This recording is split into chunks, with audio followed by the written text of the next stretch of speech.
नमस्कार। इलेक्ट्रोहोम्योपैथी के इस विशेष एपिसोड में मैं बस्ती से डॉक्टर अंश श्रीवास्तव रात के ठीक 9:30 बजे आपके बीच अपने निर्धारित समय पर। जैसा कि आप सब अवगत हैं कि मैं कल उत्तर प्रदेश की शिक्षा की राजधानी कही जाने वाली एजुकेशन कैपिटल नगरी प्रयागराज में था। प्रयागराज में एक दिन के सीएमई जिसे आप कंटिन्यूअस मेडिकल एजुकेशन का नाम देते हैं, मैं उस क्लास में उपस्थित था और वहाँ पर विभिन्न जिलों के कड़ाके की सर्दी के बावजूद बहुत अच्छे संख्या में लोग वहाँ पहुँचे और उन्होंने हमारे क्लास का आनंद लिया। हालांकि कल एक इंट्रोडक्शन या फॉर्मल क्लास था जिस पे किसी रोग पर चर्चा नहीं की जा सकी समय अभाव के कारण, और चूँकि सर्दी का मौसम भी था, क्लास लेट शुरू हुआ, लेकिन फिर भी अच्छे सवाल जवाब हुए।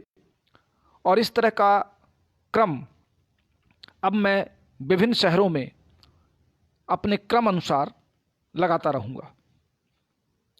इस पर मैं बहुत गंभीर हूँ कि अब ऑनलाइन क्लास तो हमारा चलता ही रहेगा, लेकिन इसके बावजूद मैं ये चाहता हूँ कि विभिन्न शहरों में छोटे छोटे ग्रुप में लोगों को इकट्ठा करके उनकी बातों को सुना जाए, उनके सवालों को ध्यान दिया जाए और उनकी समस्याओं पर चर्चा की जाए।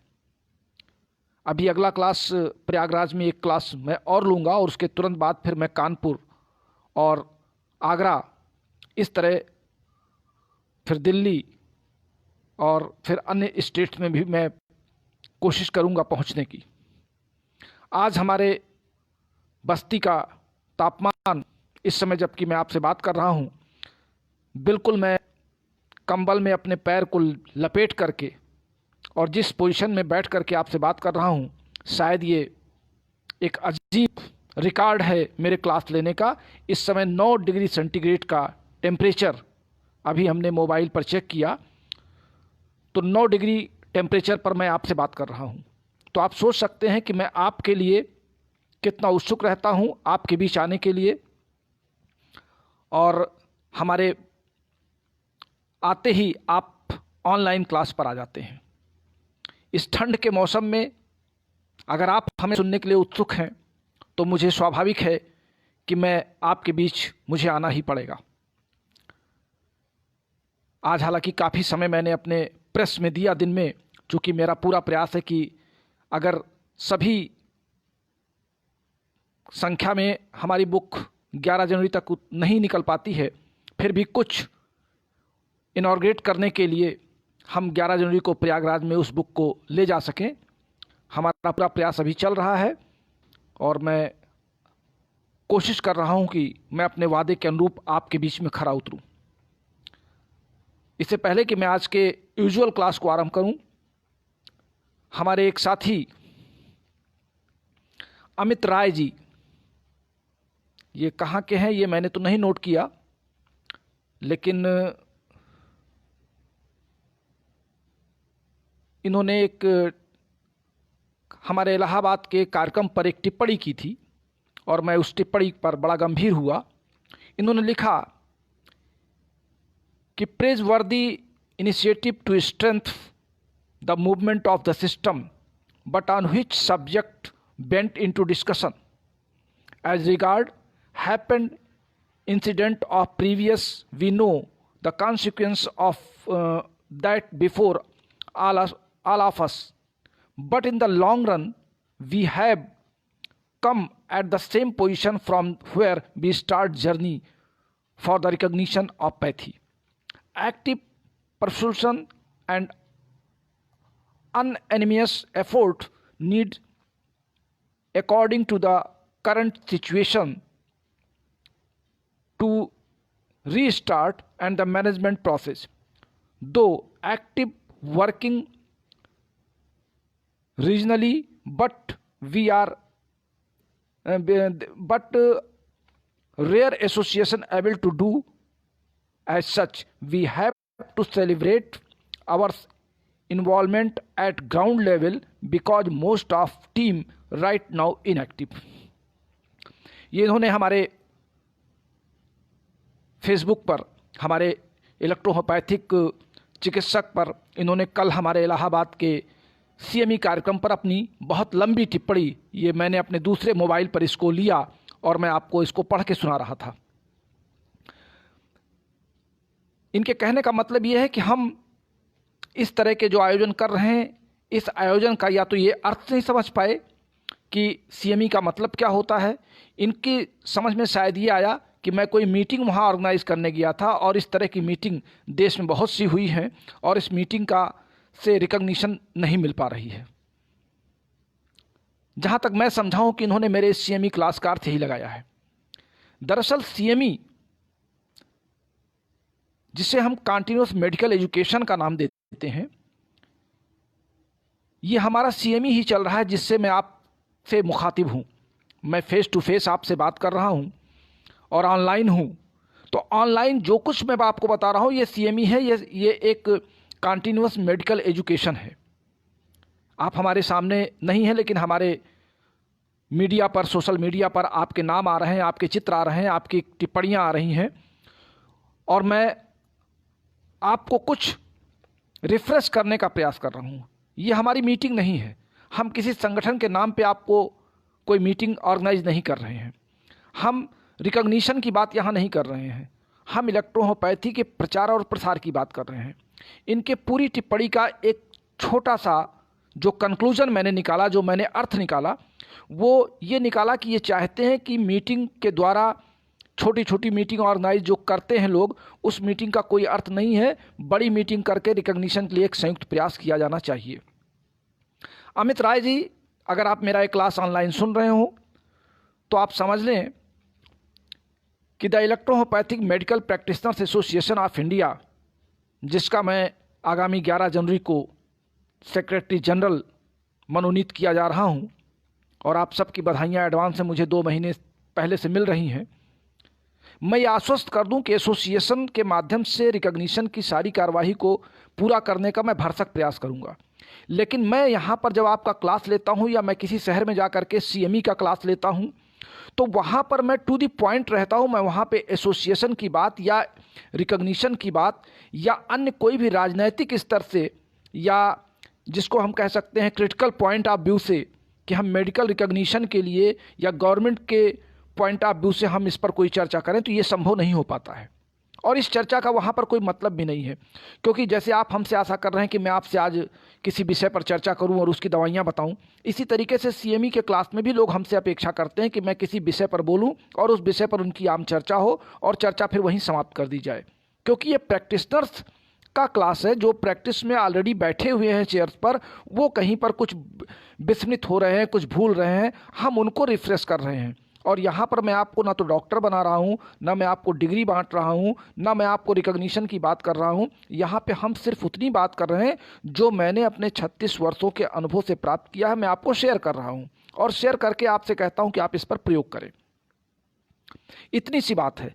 बाकी रिकॉग्निशन के लिए IDC कमेटी बनी हुई है, वहाँ पर 29 लोग की एक लंबी फौज अपनी लड़ाई में आगे बढ़ रही है। लोग अपने अपने प्रयास कर रहे हैं, अपने अपने तर्क दे रहे हैं। मेरा नंबर आएगा, मुझे बुलाया जाएगा, मेरी बातों को सुनने के लोग इच्छुक होंगे तो मैं भी कभी भी उपस्थित हो जाऊंगा। अगर लोग मेरी बातों को नहीं समझ पा रहे हैं, नहीं उपस्थित मुझे करना चाहते, तो मुझे गवर्नमेंट के रिकॉग्निशन की कोई ज़रूरत भी नहीं है। रिकॉग्निशन तो यही है कि आप ऑनलाइन मुझसे सुन रहे हैं, इससे बड़ी रिकॉग्निशन इलेक्ट्रोहोपैथी की ओर क्या हो सकती है। रिकॉग्निशन यही है कि आप मेरे बताए फार्मूले पर प्रैक्टिस कर रहे हैं, उसका परिणाम आप हमको बता रहे हैं, मुझे खुशी मिल रही है। रिकॉग्निशन मुझे यही है। उस रिकॉग्निशन का क्या मतलब है कि मान्यता मिल जाए और आपकी एक लंबी फौज खड़ी हो जाए इलेक्ट्रोहोपैथिक चिकित्सकों की, और आप उसमें ABCD भी ना जान पाएँ, आप अपनी 38 दवाओं का नाम भी ना जान पाएँ, आप अपने दवाओं का प्रयोग का तरीका भी ना जान पाएँ। उसका क्या मतलब है। आयुर्वेद इतने सालों से चल रही है, यूनानी इतने सालों से चल रही है, कितने प्रैक्टिशनर्स उसके हैं। कभी आपने सोचा इस पर गंभीरता से? हमारी रिकॉग्निशन हमारी प्रैक्टिस है, हमारी प्रैक्टिस के साथ हमारे प्रैक्टिशनर्स की संख्या है, हमारे प्रैक्टिशनर्स की संख्या के साथ हमारे मेडिसिन की खपत है और हमारे रोगियों की लगातार बढ़ती हुई एक कतार है जो इलेक्ट्रोहोम्योपैथी की ओर आकर्षित हो रहे हैं। ये है हमारी रिकॉग्निशन। गवर्नमेंट का रिकॉग्निशन तो एक कागज़ का टुकड़ा है जो ये कह देगी कि हमने आपको रिकॉग्नाइज कर दिया। क्या आप समझते हैं कि रिकॉग्निशन के बाद आप तुरंत सर्विस पा जाएंगे? रिकॉग्निशन के बाद आपको बहुत सी आगे की लड़ाइयाँ लड़नी है और उसका एक लंबी एक लिस्ट है जो गवर्नमेंट के माध्यम से आपको मिलेगी रिकॉग्निशन के बाद। इस नाते रिकॉग्निशन को सीएमई से जोड़ देना या इस ऑनलाइन क्लास को रिकॉग्निशन से जोड़ देना, मैं समझता हूं कि एक अच्छी सोच नहीं है। थोड़ा सा आप अपने आप को विस्तृत सोच में लाइए। एसोसिएशन की बात अगर चली है तो मैं एक बार आप सबसे निवेदन कर लूं कि यदि आप हमारे एसोसिएशन के पदाधिकारी बनना चाहते हैं तो कृपया मेरे पर्सनल नंबर पे आप अपना नाम, एड्रेस और अपनी फ़ोटो सेंड कर दें।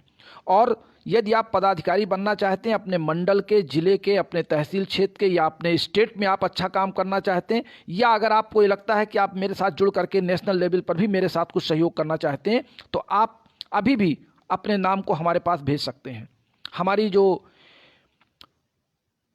परफॉर्मेंस होगी आपके वर्क को देख करके, हम उस परफॉर्मेंस पे आपको एक्टिव मेंबर के रूप में, एक रिस्पॉन्सिबल पर्सन के रूप में हम आपको स्थापित करना चाहते हैं। मेरा ये उद्देश्य है कि आप इलेक्ट्रोहोम्योपैथ के रूप में देश में भी स्थापित हों, प्रदेश में स्थापित हों, जिले में स्थापित हों, और उसके लिए आपको इलाहाबाद 11 तारीख को शपथ लेने आना पड़ेगा। ये एक शर्त है मेरी कि जो लोग भी एसोसिएशन से जुड़ना चाहते हैं वो सर्दी, गर्मी, बरसात और बर्फ़ और कोहरा और कुहासा छोड़ करके 11 जनवरी को ठीक 11 बजे प्रयागराज के सिटी स्टेशन के सामने केएनएच मेडिकल कॉलेज के कैंपस में अपने आप को उपस्थित रखेंगे। और ये मेरा आप सब देशवासियों को, जो भी इलेक्ट्रोहोम्योपैथी के शुभचिंतक हैं, चिकित्सक हैं, जानने वाले हैं, समझने वाले हैं, मैं अपने इस वीडियो के माध्यम से मैटी डे के भव्य समारोह में मैं उनको आमंत्रित करता हूं और स्वाभाविक रूप से आप सब मेरा आमंत्रण स्वीकार भी करें। जो पदाधिकारी बनने के इच्छुक हैं वो तो आएंगे ही, और जो मैटी डे के समारोह में सम्मिलित होना चाहते हैं और अपने साथियों का शपथ ग्रहण समारोह देखना चाहते हैं, वहाँ पर हो सकता है कि कुछ विभिन्न दवा बनाने वाली कंपनी के प्रायोजक भी आ जाएं अपने स्टॉल को लगाने के लिए, तो वहाँ पर आपको दवाइयाँ भी मिल सकती हैं, कुछ किताबें भी मिल सकती हैं। और अगर मेरा प्रयास सफल रहा तो मेरी पुस्तक का अनावरण या इनॉग्रेशन भी आपको वहाँ देखने को मिल सकता है। तो यदि आप मैटी डे हमारे साथ मनाना चाहते हो तो आप 11 जनवरी को 2021 में आप प्रयागराज की धरती पर संगम में स्नान करें, अगर आपको संगम की महत्ता का ज्ञान है, और फिर हमारे साथ वहाँ पे एंजॉय करें। क्योंकि वो मैटी डे है, एक बर्थडे है, तो बर्थडे में हम एंजॉय ही करेंगे, वहाँ पे कोई साइंटिफिक बातचीत नहीं होगी। हम एक आपसी चर्चा करेंगे और अब तक की इलेक्ट्रोहोम्योपैथी की रिकॉग्निशन की कहानी का वहाँ पे यथार्थ भी हम आपके सामने रखेंगे। तो आइए अब हम लौटते हैं अपने आज के विषय पर, चूँकि एक सामयिक चर्चा थोड़ी सी ज़रूरी हो जाती है क्लास को शुरू करने के पहले, तब तक आप लोग लाइन पर भी आ जाते हैं। हमारे बहुत से साथी आ चुके हैं। नाम अगर आज आप पढ़ना चाहूँ तो प्रदीप मैस्कर जी दिखाई पड़ रहे हैं, और अनिमेश बाबा जी दिखाई पड़ रहे हैं, डॉक्टर सचिन शैलेन जी दिख रहे हैं, डॉक्टर सौरभ बारे जी, पवन सैनी जी,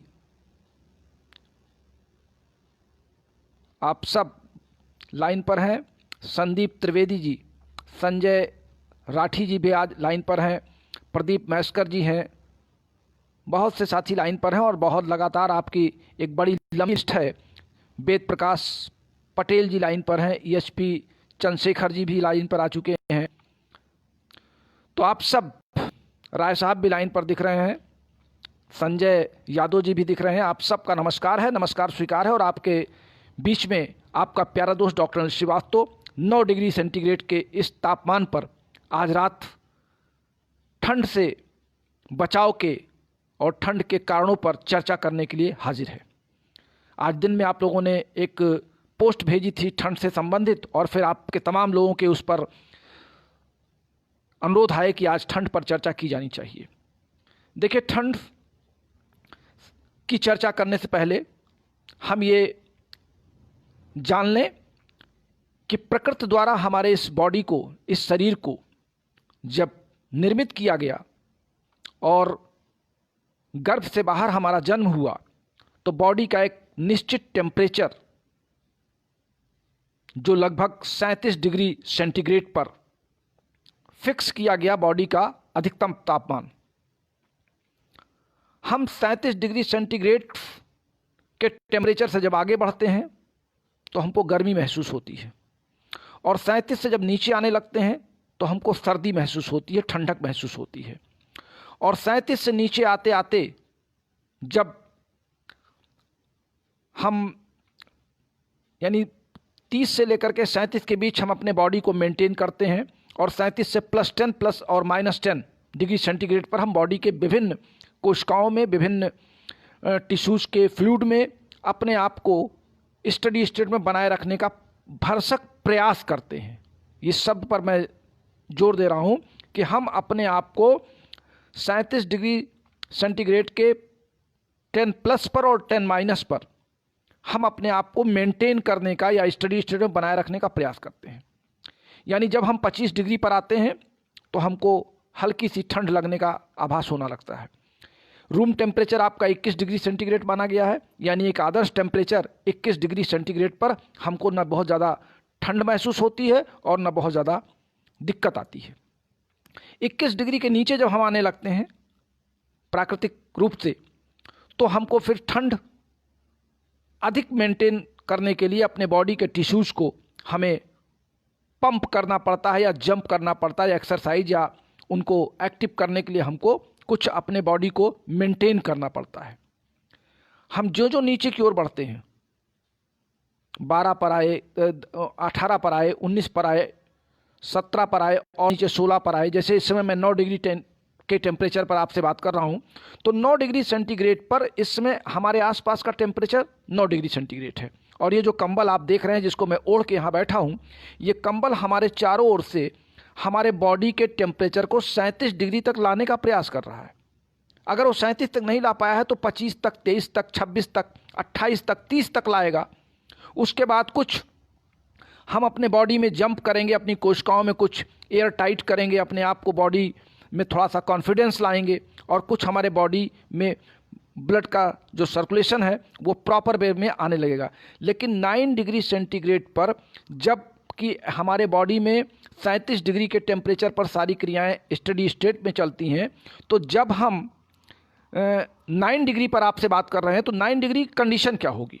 इस समय बाहर का टेम्परेचर डाउन है, हमारे स्किन के आसपास के जो हेयर्स हैं वो अपने आप को खड़ा तो कर रहे हैं, ठंड में सिकुड़ने का, ठिठुरने का काम वो कर रहे हैं।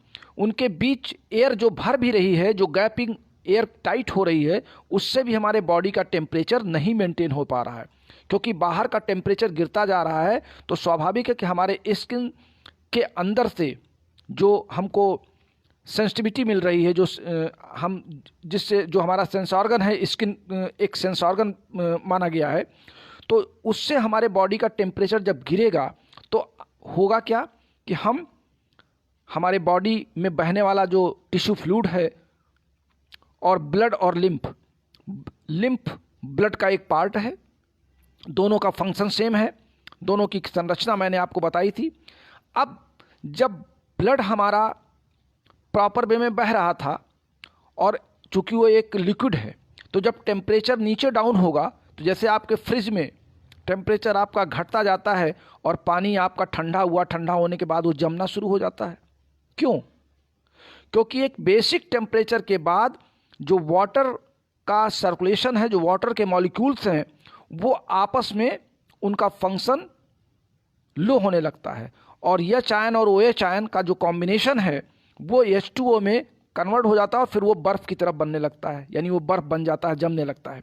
बिल्कुल वही प्रोसेस हमारे बॉडी में है कि जब बाहर का टेम्परेचर डाउन हो रहा है तो हमारे बॉडी का टेम्परेचर जब गिरने लगता है तो हमारे आर्टरीज और वेन्स में जो ब्लड सर्कुलेशन होता है वो प्रॉपर वे में नहीं चलता, ब्लड हमारा गाढ़ा होने लगता है। ब्लड के जो पार्टिकल्स हैं, RBC और WBC, प्लेटलेट्स और स्पाइंडल सेल्स, ये आपस में इनमें रुकावट आने लगती है और ये इनका जो सर्कुलेशन है वो रुकने लगता है क्योंकि ये ब्लड गाढ़ा होने लगता है, अर्थात पानी वहाँ पर जो लिक्विड फॉर्म में वाटर था वो धीरे धीरे गाढ़ा होकर के जमने की कंडीशन में आने लगता है। और एक समय ऐसा आता है जब हम -डिग्री पर जाने लगते हैं तो हमारे बॉडी के आर्टरीज और वेन्स में सारे सारे ब्लड जम जाते हैं। जब ब्लड जम जाएगा या ब्लड कहीं पर प्रॉपर चैनल में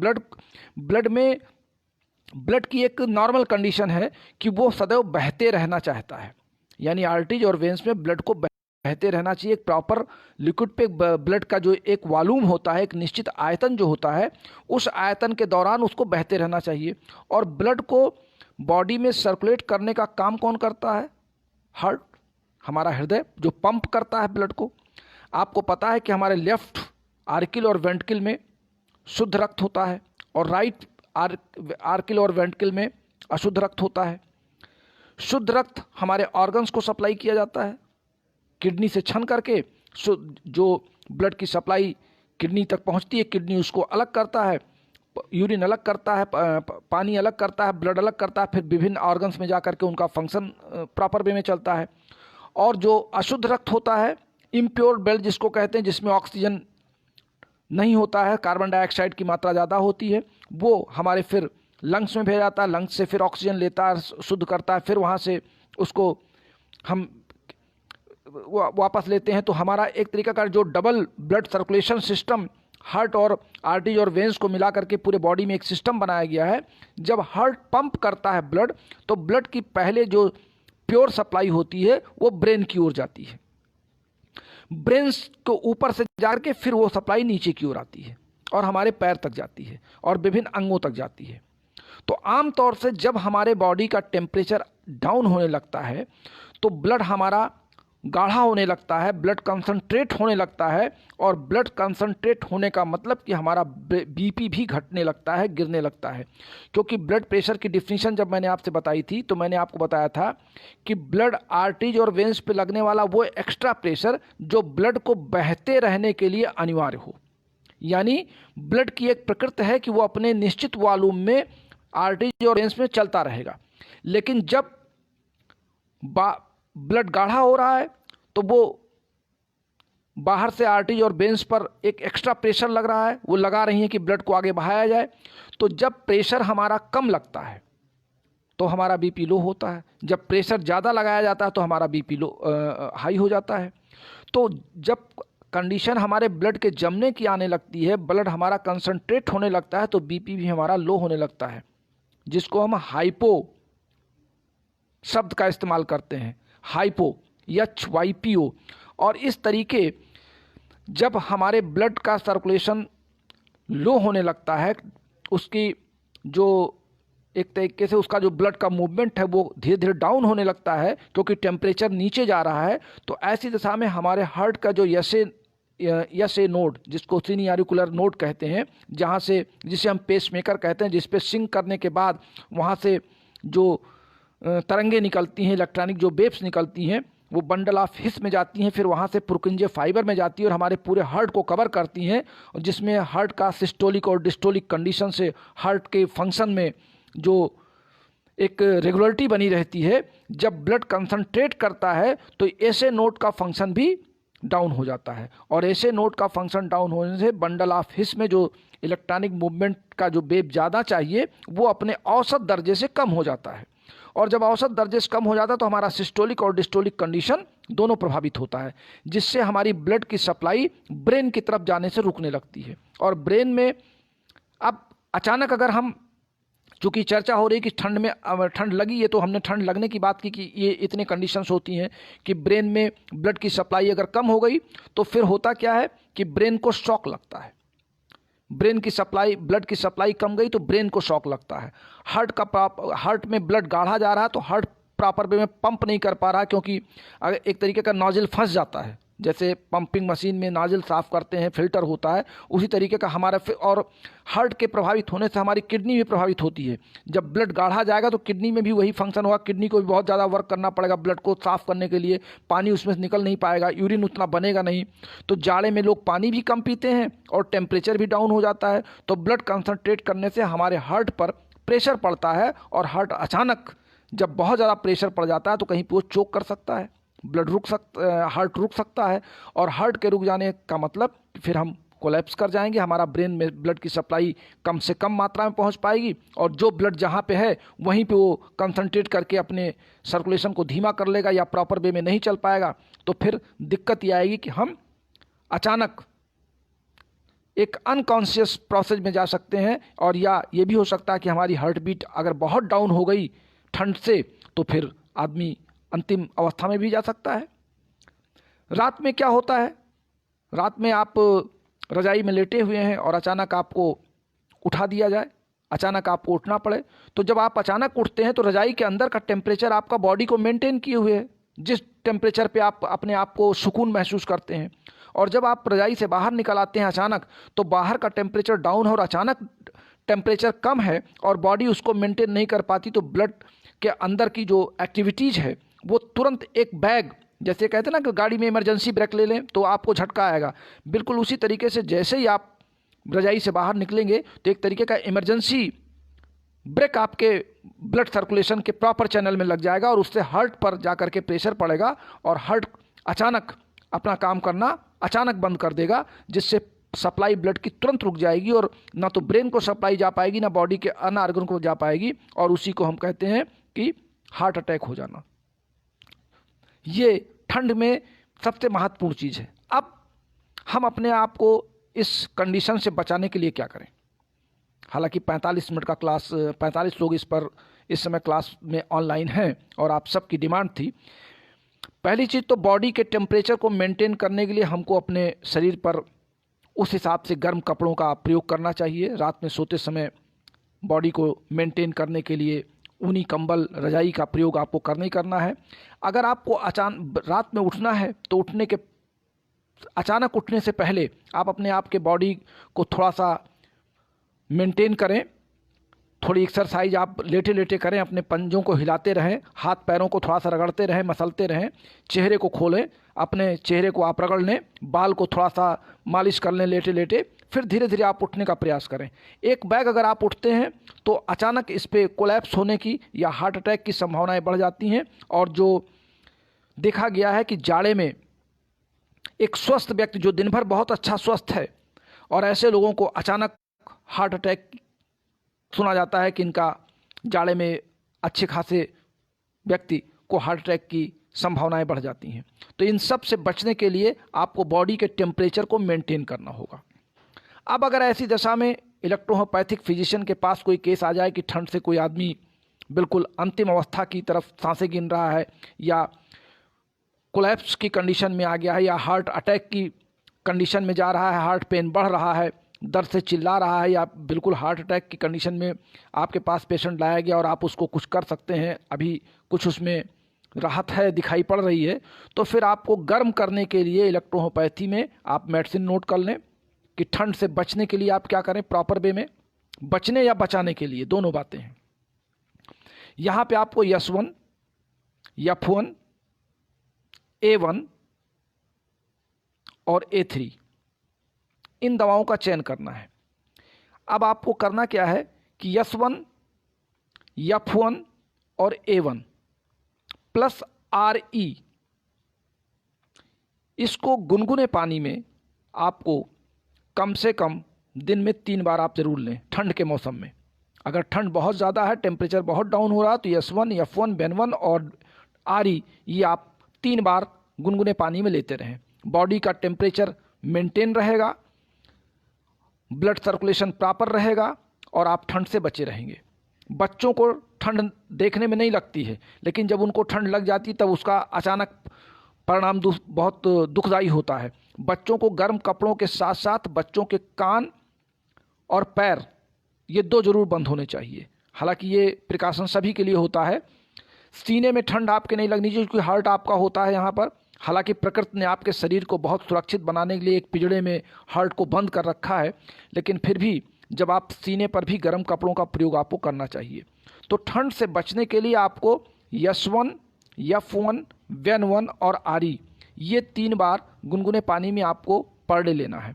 और अगर ठंड लग ही जाए आपको आप दवा नहीं ले पाए हैं और फिर आप रोगी बन के डॉक्टर के पास पहुँचें, जब आप कांपते हुए, घबराते हुए, बिल्कुल ऐसी अवस्था में आए कि आप बेहोशी की हालत में लाए जाएं और आपका शरीर पूरा ठंडा पड़ा हुआ है, तो वहाँ पर तत्काल यशवन की अधिक मात्रा, लगभग 50 बूंद, यफोन की 50 बूंद, आरी की 20 बूंद और बी की यहाँ पर 50 बूंद, आरी की 20 बूंद और बी की 50 बूंद, यशवन की 50 बूंद, यफवन की 50 बूंद और ए1 की 20 बूंद, यानी आरी और ए1 की 20-20 ड्रॉप, शेष दवाओं का 50 ड्रॉप आप तत्काल 1 गिलास पानी में, गुनगुने पानी में डाल करके अगर चम्मच से उसको पिला सकते हैं तो पिलाना शुरू कर दें। रोगी 10 मिनट के अंदर उसको शरीर में कुछ गर्मी आएगी, ब्लड सर्कुलेशन प्रॉपर होगा और वो आराम से अपनी सामान्य अवस्था में आ जाएगा। रोगी को कंबल उड़ाना है, टेम्परेचर उसका मेंटेन करना है, हाथ पैरों में उसके मालिश करनी पड़ेगी। अगर सांस उसकी बंद हो रही तो सीने पर उसको दाब दे करके उसके सांस को बढ़ाना पड़ेगा, ब्लड को प्रॉपर करना पड़ेगा, पंप करना पड़ेगा ताकि हार्ट बीट उसकी प्रॉपर में चले और ऐसे नोड प्रॉपर चैनल पे काम करें।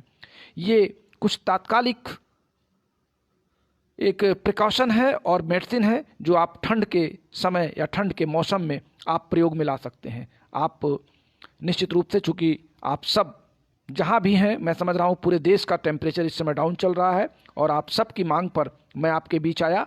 हमारे 50 से ऊपर अर्धशतक मैं देख रहा हूँ कि आप अर्धशतक से अधिक पार कर गए हैं जो ऑनलाइन आप सब हैं। आप सब का मैं नाम इसलिए नहीं पढ़ पा रहा हूँ कि नाम आपके आते हैं। रमेश कुमार सिंह जी आ चुके हैं और सिद्धेश कुमार, मोहम्मद हनीफ अघनी पाकिस्तान से, कृष्ण कुमार श्रीवास्तव, मोहन श्रीवास्तव, आप सब लोग लाइन पर हैं। आप सबका बहुत बहुत धन्यवाद। और जिनके नाम मैं नहीं पढ़ पा रहा हूँ, ऐसा नहीं कि मैं आपके नाम छांट छांट के पढ़ रहा हूँ, चूँकि नाम आते हैं और चले जाते हैं, इस नाते मैं नाम को जल्दी देख नहीं पा रहा हूँ। योगेंद्र शर्मा जी भी लाइन पर हैं, नमस्कार कर रहे हैं। योगेश्वर शर्मा जी हैं।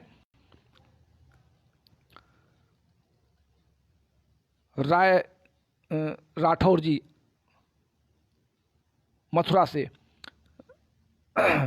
डॉक्टर विनेश पाल लिख रहे हैं, जागने के तुरंत बाद 2 बार तड़ासन करके चारपाई से सीधे उतरें तो शरीर एक्टिव रहेगा। ये मेरा अनुभव है। विनेश पाल जी, देखिए, कोई भी एक्शन, कोई भी एक्टिविटी, शारीरिक एक्सरसाइज बॉडी को वार्म अप करने के लिए, एक और आपको बता दूं कि जैसे आप ये मुट्ठी में ये बंद कर रहा हूं, ये भी एक वार्म अप करने का तरीका है। ये योग में अगर जो लोग योग पढ़े होंगे उनको भी पता होगा, नहीं तो ये जो मुट्ठी बंद करने में और दोनों अंगूठे आपके ऊपर हैं, इसको आप जितना टाइट कर पाएंगे, ये कंडीशन है। इस मुट्ठी को आप ऐसे बंद करें और अंगूठा आपका ऐसे रहे, इसको जितना तेज आप दबा सकते हैं, इससे भी आपके बॉडी का टेम्परेचर मेंटेन किया जा सकता है। ये भी एक तरीका मैं आपको बता रहा हूँ। इस नाते ये मान के आप चलें कि बॉडी को टेम्परेचर मेंटेन करने के लिए आपको एक्सरसाइज, फिजिकल एक्सरसाइज की ज़रूरत है। और जब भी आप गर्म से सर्द की ओर निकलें, कमरे से आप बाहर निकलें, एसी से आप बाहर निकलें, रजाई से आप बाहर निकलें, तो उसके पहले आप अपने बॉडी को वार्म अप कर लें। ये प्रिकॉशन सबसे पहले नंबर 1 पर है। चलिए, आप सबका बहुत बहुत धन्यवाद।